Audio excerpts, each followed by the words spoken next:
down the tracks and I had no way of stopping it. And this was showing up, in life, at work, at home. And so I looked for other therapies, other ways of kind of getting this release. Welcome to Elevate, the gathering spot for first responders, their families, and the communities that support them. We bring you honest conversations and actionable insights, focused on building resilience and finding balance in places we never thought to look. Each episode is your open invitation to broaden your understanding, shed new light on perspectives, and explore new ways to manage the weight we carry. It's about fortifying bonds, welcoming fresh ideas, and acknowledging every step forward. Together, let's elevate. Hi, everybody, and welcome to the E11evate Podcast. I'm your host, Kyle Goodnight, and I just want to make sure before we get into our next guest, who is going to be great, going to talk about some really cool things that you can implement. By the end of this show, you're going to be implement this technique that she's going to discuss. But don't forget to like, share, subscribe.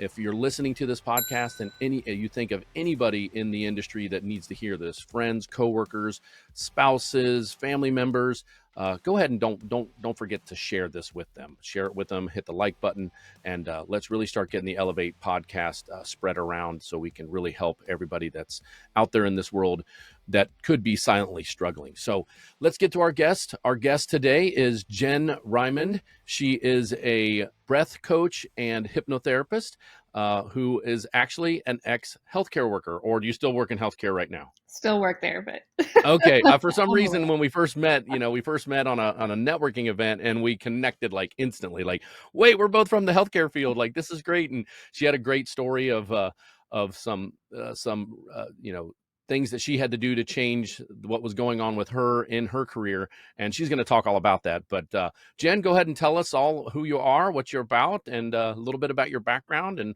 what brought you to the breathwork scene and hypnotherapy scene. Yeah. So I have been in healthcare for about 8 years now. I started out in the hospitals, went to the clinics, and I was really liking the place that I was working at. Like, I had a good schedule, like easy coworkers, nice boss. And then that's important. Right. And then of course COVID hit, and of course, yeah. It felt like everything was kind of turned upside down. So being at the clinic, of course, with supplies, most of the supplies were going to the hospitals because they were, put at the top of the list. So we were kind of in this position where we were having to reuse a lot of our supplies. We didn't know what was going on. Like, everybody's running scared, and it was just a very stressful situation. It kind of, like, it's all the good things that I liked about my job were just shifted.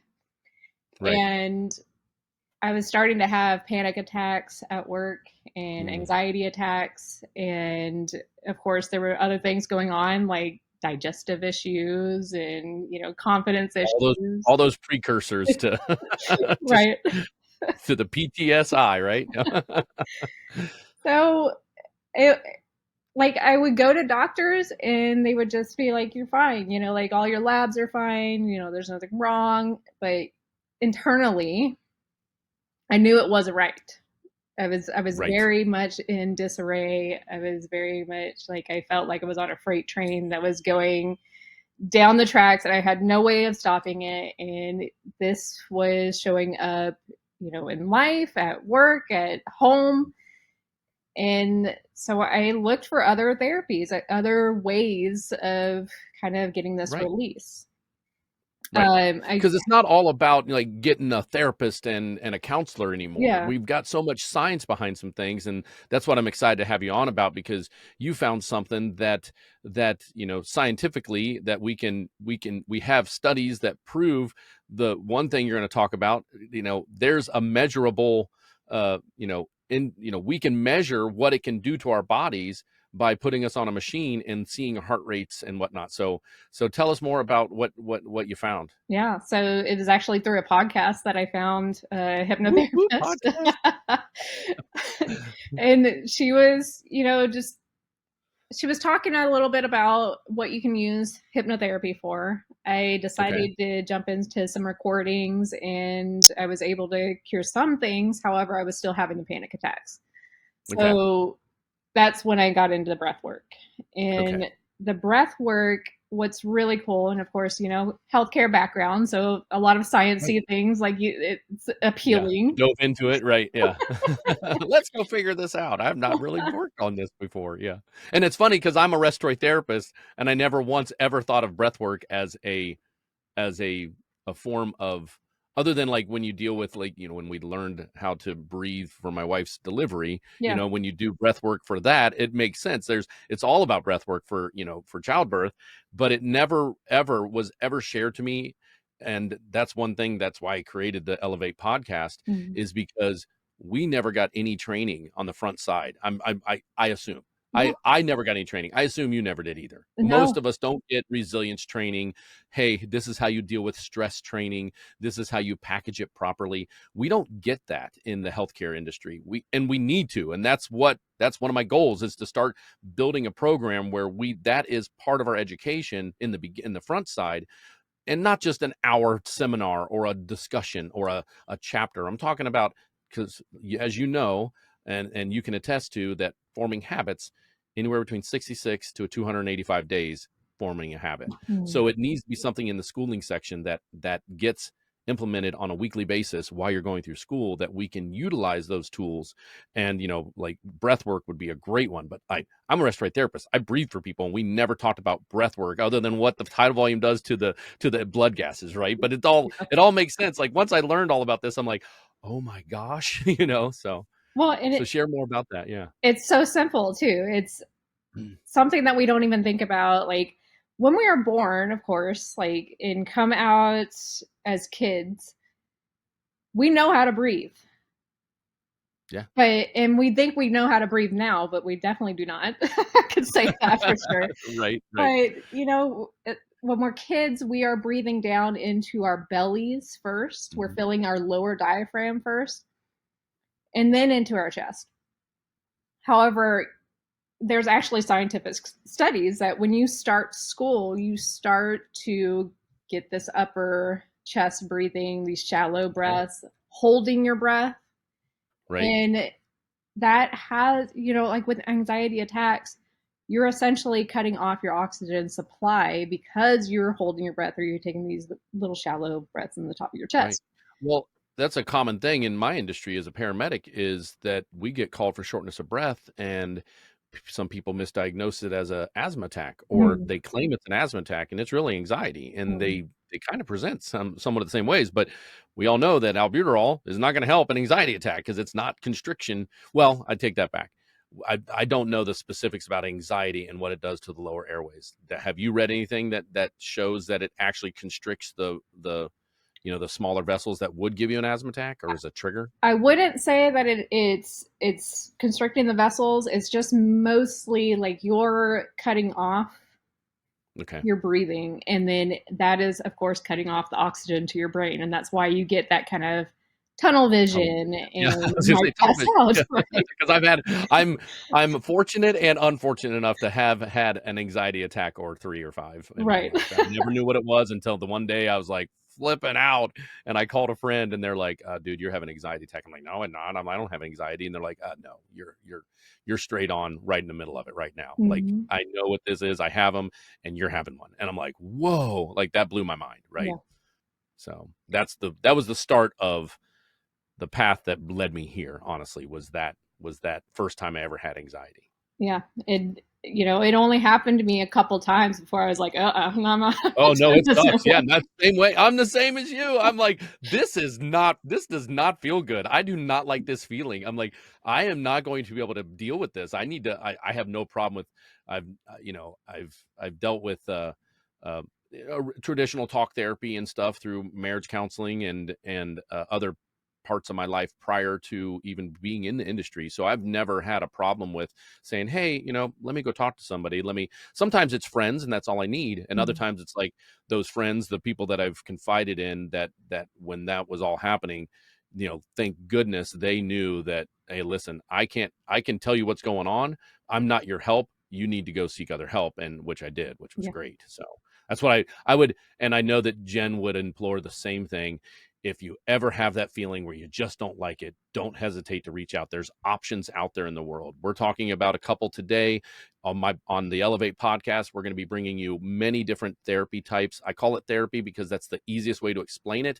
I'm not a big fan of the word therapy. It scares people for some reason. There's a stigma behind the word itself, but there's alternate. Now that we have so much science behind the brain, there's alternate things now that can help us package the things that we deal with as medical providers or police officers or dispatchers, the micro traumas, if you will, the things that we see that stress us out, the times we disappoint our family. That's not fun, right? That doesn't make us happy. And there's that's one thing about the Elevate podcast is I want to bring as many alternate things to you, so you know that it's just not one thing, and that you're not, something may resonate with you today when she describes more about the breath work and the depths of it and the science behind it may click with you, and like, oh man, that's a start. I can start there. And that's all we want. That's all I ever want to do when I bring on guests, is that maybe this is the one thing that gets someone to start helping package the stuff that they have inside their heads. So more about breathwork. Sorry, I kind of go off on tangents sometimes, but I also got a message I want to send out there too. So, and so do you, and I can't wait to hear more about it. So yeah, you were talking about the science behind it, and really what it is, like, since we have gotten so much into this dysfunctional breathing, like, we're also like chronic overbreathers too. So what this means essentially is that we're taking more breaths in per minute than what would be considered normal, and especially because of Volume, yeah, right.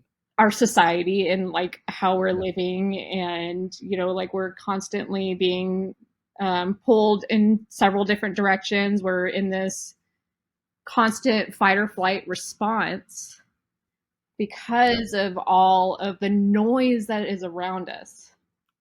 So Yeah. we're not really in our bodies anymore, and we're not really realizing what's going on. So the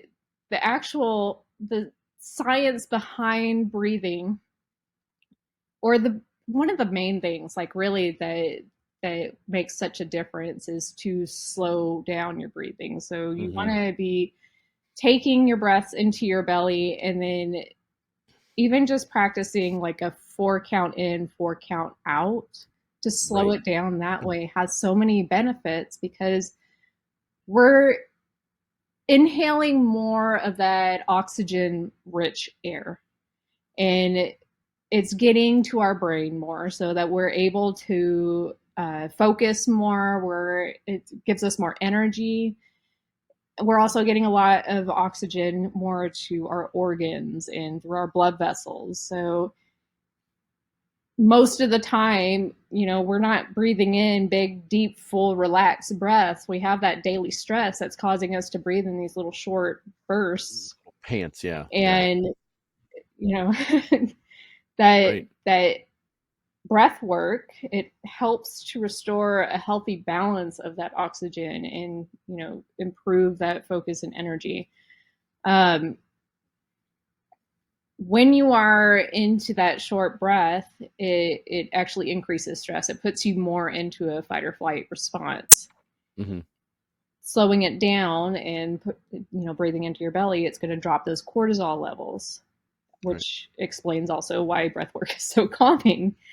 Right, exactly. And I was reading the other day. I was reading a section about in a book that I'm reading that talked about the science behind the breathing out and the breathing in, the the increased breath and the holding breath. It activates two parts of our systems, right?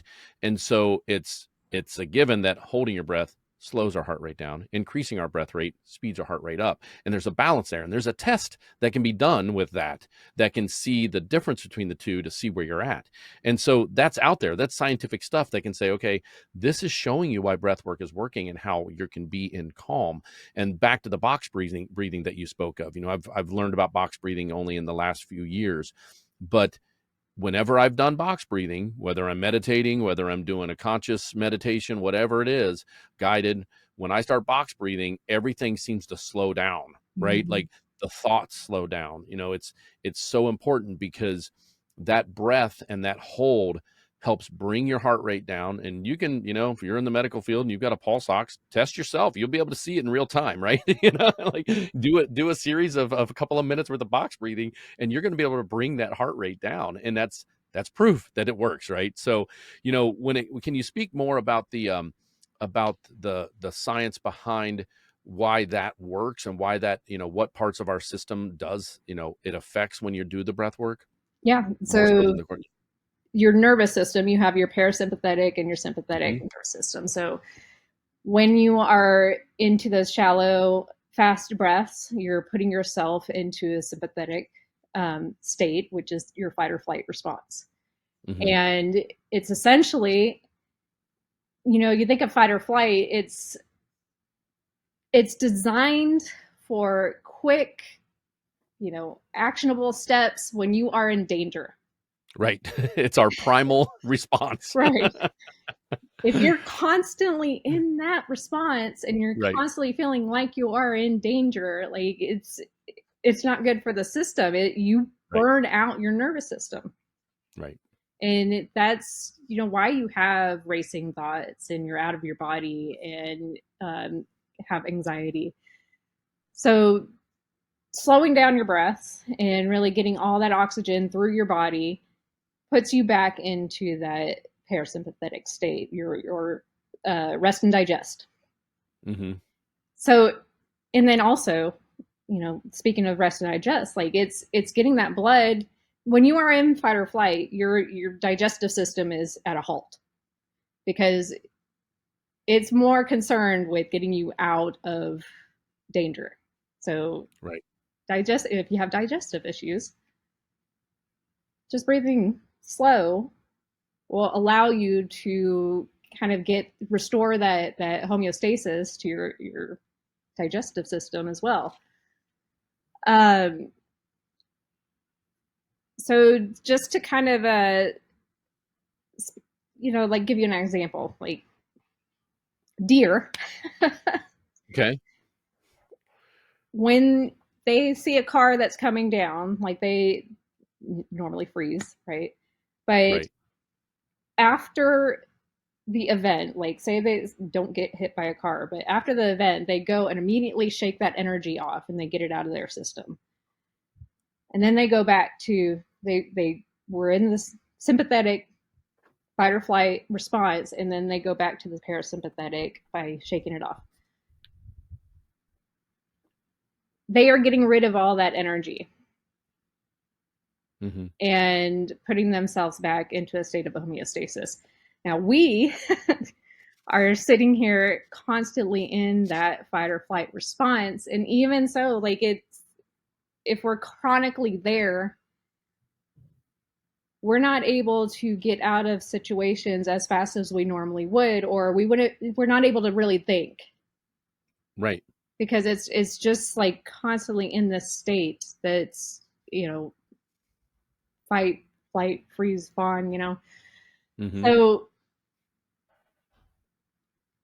if we don't shake off that energy, if we don't learn ways of dealing with that and getting traumas and things that we've seen, especially with this line of work as being first responders. So you're exposed to a lot of stuff out there that is traumatizing, that can cause PTSD, that can cause us to be in a constant fight or flight state. Right. If you don't find a way to deal with that, to release that energy from your body, it shows up and it manifests as bigger symptoms of things, which Right. can be sickness, Yeah. you know. Health in general, just general health, Yeah, let alone mental health. Like it can affect the physical health as well. exactly. Hmm. Yeah. So So when it comes to you mentioned the breath work. Now you say that at the clinic you see guys and gals come in on the squad, do you talk to them? Have you had a chance to explore with them, the people that you know, like closely? Have you been able to help them out with your breathwork discussions? Have any of them ever come to any of your? I see on Facebook all the time that you have these classes and you're doing breathwork, and it looks kind of like yoga, but I think it's more breathwork. But there's maybe some yoga thrown in. But do they get to come and be a part of it? Have you invited them to be a part of it? And Yeah. how? So What is their response? not only is there short techniques that you can do, but I actually do what's called a breathwork journey. It's all Okay. by Zoom, and essentially you come in and breathe. You're putting yourself into a controlled fight or flight response for Right. 45 minutes. And that what you're doing by that is releasing all the negative energies and traumas within inside of your body. You can even get rid of pains, digestive issues, sickness, even weight loss, are some of the benefits that you can get from an actual class. Session, yeah. Like not just a quick, 4 or 5 cycles of breathing, right? Like a full hour of, or almost an hour of doing something, right? Yeah. It's like working out. You're working out your parasympathetic and sympathetic nervous system. We think most workouts last for about 45 minutes, so it makes total sense. You're actually working out that system. Mm-hmm. I'd never even thought of it that way. So, and the deer analogy, man, that's so. I can, every morning I drive to and from work. I go in at 6 and leave at 6 the next day, and I deal with a lot of deer. And Mm-hmm. don't get me wrong, when they're there and all of a sudden in my head, I've hit one. I've actually hit two. And one was just a side swipe, and he didn't really hurt the car, and then one just completely messed it up. And unfortunately for the deer, but it's, my fight or flight jumps up too. You're like, so I leave a little bit earlier. I don't go the speed limit that early in the morning because there's no one else out there on these country roads. I kind of ride that middle line to give me room to react. But I see them all the time stop, and then run away. But they're instantly running away. Most of them don't, unless they're off to the distance. You know what I mean? Unless if they're right on the side of the road, they're running away. Yeah. When the car comes by. But when it comes to them maybe being a little bit further out and have the potential of still coming in, one of them actually ran into the side of my car because his timing was good enough where he didn't get in front of me. But maybe not those guys that are a little bit 50, 60 feet away, but the ones that are right there on the side of the road, when they run away, it makes total sense. Now I know what they're doing. I'm like, oh, you're shaking it off, Mm-hmm. and turn on some Taylor Swift, so. Sorry, guys. I've got a daughter who's a Swiftie and a wife who's a Swiftie, so I'm kind of, I don't I care. mean, I'm not. same. Yeah. I don't care. But you know what? Leave a comment if you're a Swiftie or not in the notes below on the YouTube, because I don't care. I mean, at this point, I just like anything that that makes me happy. Seeing my wife and my daughter happy. Makes me happy. My wife and I sat outside of her concert in Cincinnati when my daughter was on the inside, and we had a great night. We just Ah, sat on the outside listening to her music, and it was great. It was a time to connect with my wife. We sat there. I saw my wife happy. I made me happy. So sometimes it's not about you and what you like. It's about what makes other people happy, that then in turn makes you happy. So yeah. don't mean to digress on Taylor Swift, but it seems like all the rage to have something come up about Taylor Swift, especially when you say the words "shake it off." You can't not think about Taylor Swift. Automatic response, right? Yeah, automatic response. So when you talk about that, like a short thing that you can do, is that something that you can demonstrate now, or you're willing to demonstrate, and how to do that? And maybe someone listening could actually go into this short function of it, and we'd have a small little session here that you're willing to share with us, For sure. and I'll Yeah. do it. And I'll do it too. All right. Perfect. Yeah. So you did talk about box breathing, but one of the best ways to actually bring yourself down when you are in that anxiety attack point where you're just outside of your body is actually called a 4-7-8 breath. Okay. Or sorry, 5-7-8 breath. So you're taking a 5 count inhale, you're holding it for 7, and then you're exhaling for 8. So when you're doing this, there's actually a science between the exhale and the inhale ratio. So when you are Okay. taking a longer inhale and a shorter exhale, you are increasing the energy in your body. The opposite is true for um, longer exhale and shorter inhale. Okay. So you're decreasing that fight or flight response. You're bringing yourself back into your body and calming the nervous system. So this is really good for anxiety. This is really good if you are having trouble going to sleep.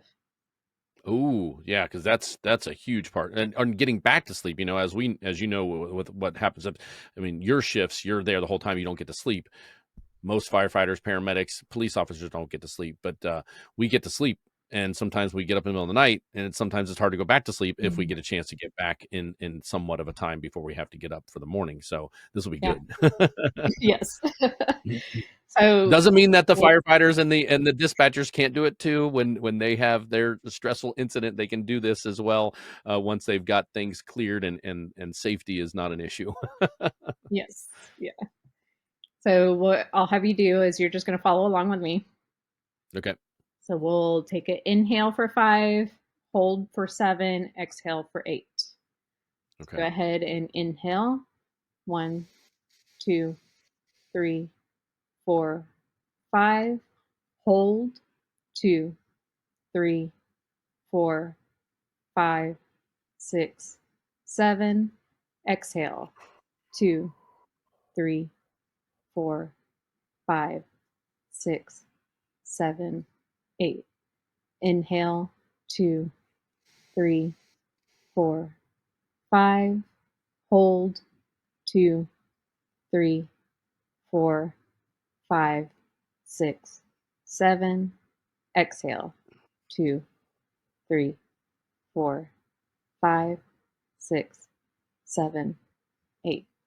And you can continue to repeat this until you feel like you're starting to get back into your body, starting to come down to earth, rather.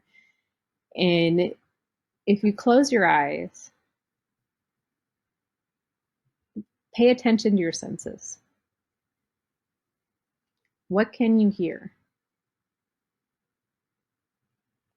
I can hear the fan of my computer running right now, and the my wife's vacuuming downstairs, so I can hear that. And I've got a window here to my right, and I can hear a little bit of what's going outside when I really think about it. And then, is there anything you can smell? Is there anything you can feel? Like, can you feel the? Well, I'm feeling my pulse because I was double checking before and after, Uh, and I felt you it slow did. down. I did. It was really cool. I'm like, because we were just laughing and stuff right before it, and I started taking my pulse before we started doing the breath work. I was like, I'm gonna check my pulse. I'm gonna watch and see if, what I can do.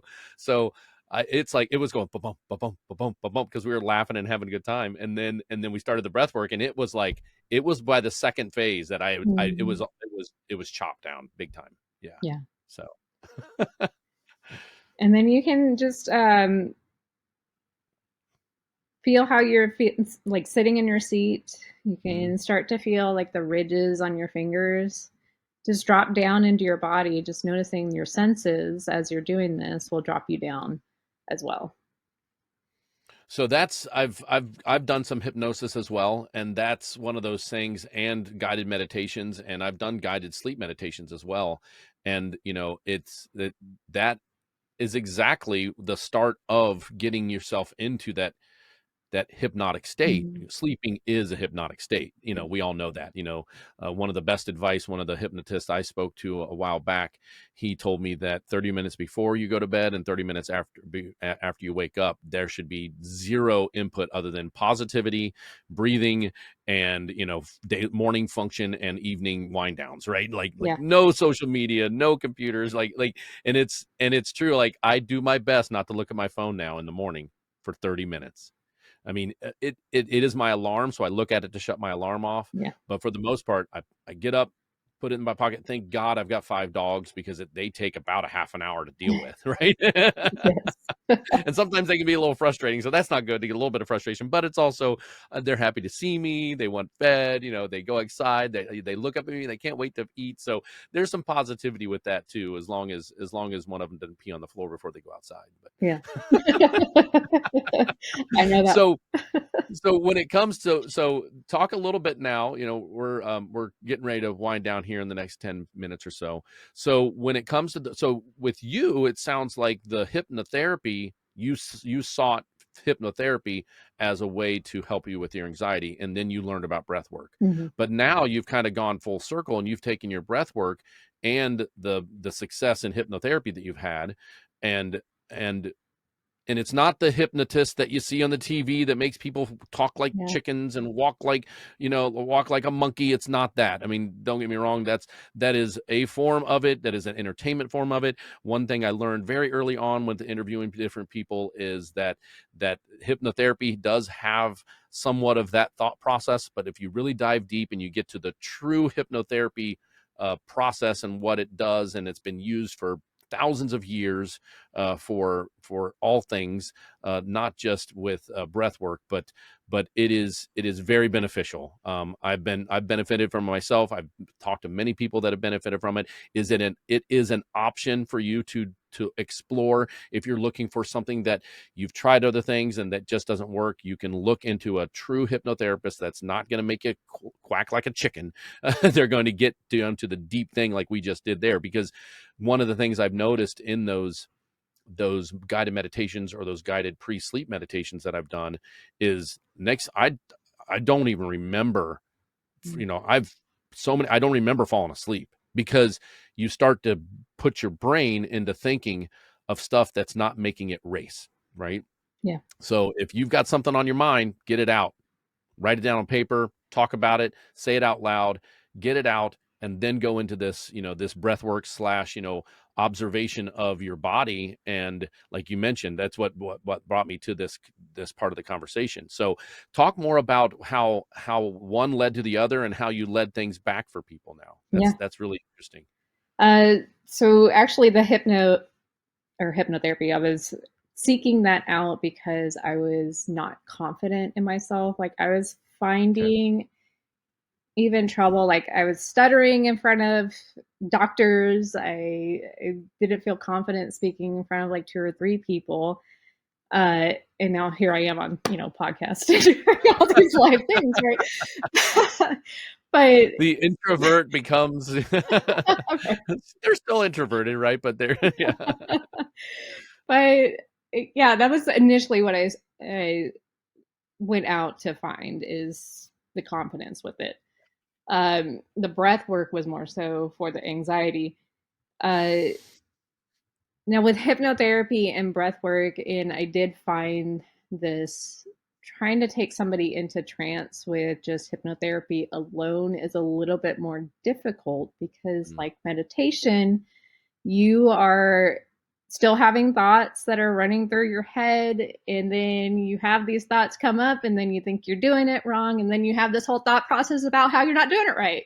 Right, it's a spiral. Yep, it's a So crazy cycle. Yep. it's not as easy to get into trance.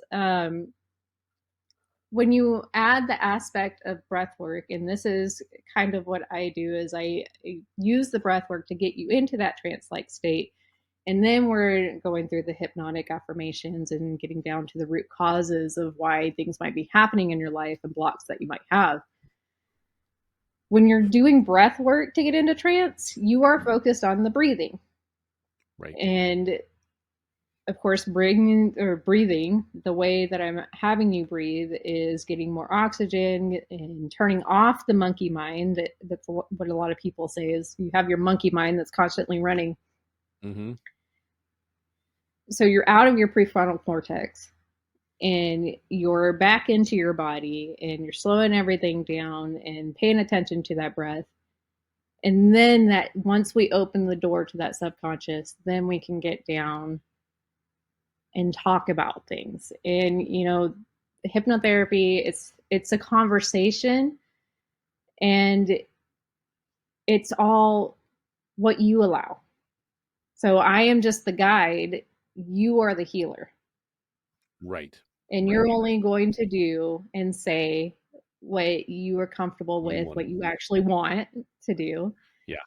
And that's one thing when I've been in those sessions before, that's one of the thing, that's one of the first things before being truly down is, listen, you are still in charge of your own thoughts. They Mhm. tell me that, right? And that's what's really like, that helped me a lot, because I'm like, man, I don't want to be somewhere where I'm not in control of myself if I need to be. Yeah. And and it's just so that fear is real, especially with first responders. They don't ever want to feel out of control. And I just want to assure you, and Jen can attest, being a someone who has received hypnotherapy and now delivers hypnotherapy, both parties want to make sure that there is safety involved. Yes. And that's, if they're not talking about safety, run. Because they need you as someone who's going into trance needs to feel safe, subconsciously, even, not Mhm. just even, you can go into it like, I am safe, I'm in my own home, I'm in my room, I feel safe, nothing's going to happen to me. But if you have that mentality of someone who is messing with the insides of your brain through hypnosis, you need to make sure that they understand, that you understand that you're in a safe place and you're in control. So yeah, if they don't offer that, make sure you just kindly leave and go to another one. Right? Am I wrong? Am I wrong? I mean, and that, I didn't even think about bringing that up, because, but that was something that the hypnotist, that the hypnosis therapist that I've used, that we spoke of that before any type of trance, Mhm. or getting into those deep subconscious things. He spoke of that with me, like, consciously, like, and I'm like, oh, okay, that makes a lot of sense. Thank you so much for being aware of my safety, so. But yeah, so you now do it. So you were a student of it, and now you are a teacher of it, or an actual, you went through the process to become a hypnotherapist. Yeah. That's awesome. Yeah. That's awesome. Talk a little bit more about that, and where people can find out about your breath work, your hypnotherapy services, where they can find you, what, websites, what Facebook page, feel free to to share all that, and let people know if they've found a connection, that they can reach out to you and touch base. Yeah. So my website is revivehypno.com, I'll put that Revive. below. And I am on Facebook and Instagram. You can either find me by my name, Jennifer Rymond, or Revive Hypno. And yeah, like I would love to give your audience a free seat to a breathwork class. Okay. I Oh, help wow. hold them twice a week. That's all by Zoom. So if Okay. anybody is interested, I'm just like popping in to see what it's all about. See what it's all about. Yeah. Yeah, Take her up on it. Yeah, I will. I didn't yeah, even know that. Yeah, I'll be in one. So, I'll wait until after we post this one, whenever this goes live. I'll wait till then to jump into one. So maybe we'll get some people that were listeners as well. But nonetheless, thank you so much for coming on today and sharing your story and sharing your background and sharing this vital, simple tool. Everybody, this is not hard to do.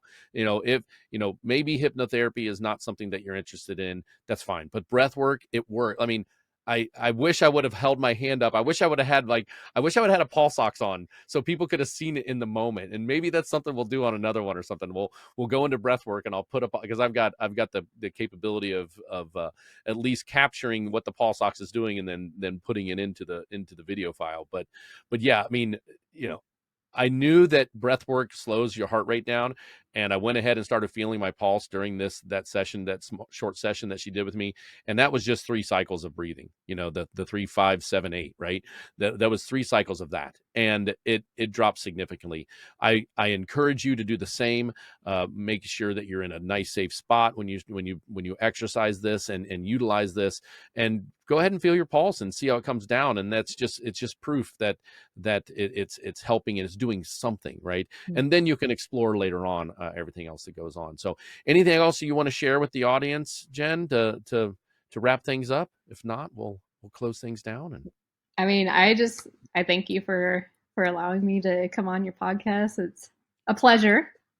Thank you. Thank you so much. I'm glad you're here. I really am, because I think this is important. We'll have you on again, sometime when it comes to other things that pop up. And I'm connected now with you on Facebook, and I've been following you, and you've been following me. So, remember, everybody, all of her details will be in the link below, in the description below. Her links to her website and her Facebook page, all that stuff, as well as the Elevate podcast, the Elevate Facebook page itself, my website. All of that information will be down in the lower area.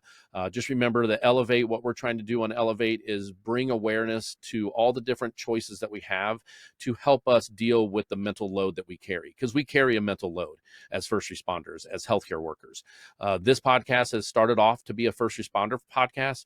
Police, fire, EMS, and dispatching, corrections. I've had not corrections, as I'm correcting myself, like I put corrections in the same label as police, but they're not. They're a separate label. So corrections is also another one that deals with a lot of stress internally. Just remember that the Elevate podcast is all about bringing you information about that. My website and my program is all about how to package the weight properly, because we're going to carry weight into this world from before our time becoming a first responder, during our first responder time, during our family time, during first responder time. So it's not just about what we see on scene. It's also about how our family is affected, how we are affected through our community, the things that we do and say and carry ourselves that we were never taught. And we're slowly starting to get that to change. It's just not there yet, and we've got a long way to go. We need to change the training. We need to let people know that it's okay. We need to destroy the stigma of being able to say, hey, you know what? I just don't feel right. Like Jen and I explained earlier, we had situations where we weren't in super crisis. We just didn't feel right. Like, okay, we had some anxiety. I call mine the chicken fried steak, as we've probably heard before on my podcast, as I talked about my first book about how what I've done is going to be called Chicken Fried Steak, because I got into the spiral inside of a grocery store trying to find chicken fried steak to make for the guys one night at dinner. And I lost about an hour and a half of my life. I don't remember it. I don't remember any of it. Yeah. And I didn't come out with chicken fried steak. And I was in this spiral and I didn't know it. And I came out and the guys were like, where have you been? I work where I live. So I run into a lot of people. So they weren't alarmed that I wasn't out yet, because I typically run into people I know, and I sit there and talk, and unless my radio goes off, my day is my day until my radio goes off, and then it's go time. Right. So they were like, no, dude, you were in there for an hour and a half. And I'm like, 20 minutes. And they're like, no, hour and a half. And I'm like, oh, that was my first sign that something was going a little bit wrong with me. So I started being a little bit more aware of it. So I urge people to be aware of these signs and symptoms that come about with stressful situations, post-stress situations, not just about the runs you see, but about your life in general. So that's my little soapbox. I appreciate you coming on, Jen, and sharing your information. I know it's going to help somebody out there. And once again, if you resonated with Jen and you want to learn more, don't hesitate to reach out to her. Super easygoing gal. The first, I think we were in a networking session where we got to speak for 2 minutes each. And during those 4 minutes, you and I were like, hey, we need to talk. We need to work together. so super easy to get along with. And I hope you guys all enjoyed it. And Jen, I really appreciate you coming on and sharing everything. And everybody out there that's listening, have a great day and stay safe. Bye. That's a wrap for this episode of Elevate, brought to you by Frontline Empowerment Solutions, your partner in building resilience and fostering continued growth.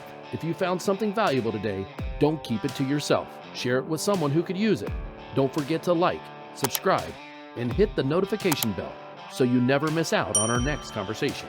We're here to bring you more stories and insights, all aimed at strengthening the first responder community. Together, let's keep elevating each other, one episode at a time.